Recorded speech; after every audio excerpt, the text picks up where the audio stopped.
quick patient story on this dreary, cold Friday afternoon. Hi, I'm a Internal Med Doc, a board-certified primary care physician. I just got out of the gym and I was just doing some hoops, which made me think about this one patient of mine from a while ago who was a hooper too, liked to play basketball. And so it kind of came into my mind as I was practicing.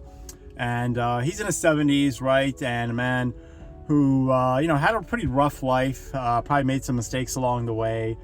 Beat his body up through, let's say, some substance abuse issues, and his body had been through a lot, and subsequently, developed cardiovascular disease, congestive heart failure, all of which, after he kind of cleaned up his life and got things settled down, started to see doctors and everything, got on all the right medicines, all those cardiac problems and substance abuse issues were solved, and he kind of reached some sort of normalcy in his life and stability.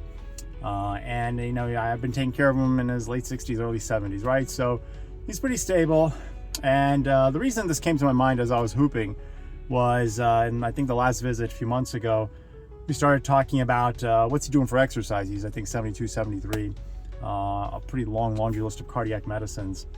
And he's like, yeah, I still like to occasionally, go down to the playground and hoop it up a little bit. I was like, oh, that's awesome, and so we kind of shared some basketball sort of, shared enthusiasm, right? And then what was really funny is he was like, yeah, he's got this kind of crusty 70-year-old man voice. He's like, I still like to show them young bucks, how it's done. I like to take them to the hole and show them who's boss, which, I found really hilarious that, that's sort of the enthusiasm in his voice talking about basketball. And also a reflection, I think, of just his overall stability in his health, that he can still, just have some fun with basketball in his 70s.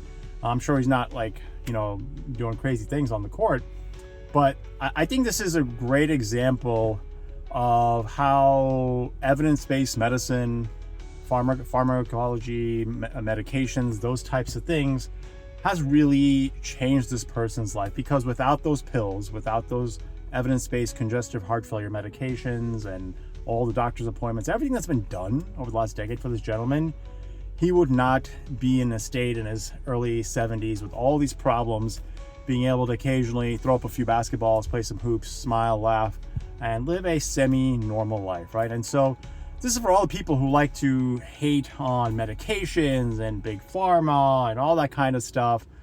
Listen, there are people in this world whose body's been through a lot, whether it's self-inflicted, bad luck, who knows, all the random diseases out there, who are all living really normal, decent lives as best as possible thanks to these medications. And guaranteed, this gentleman and so many others out there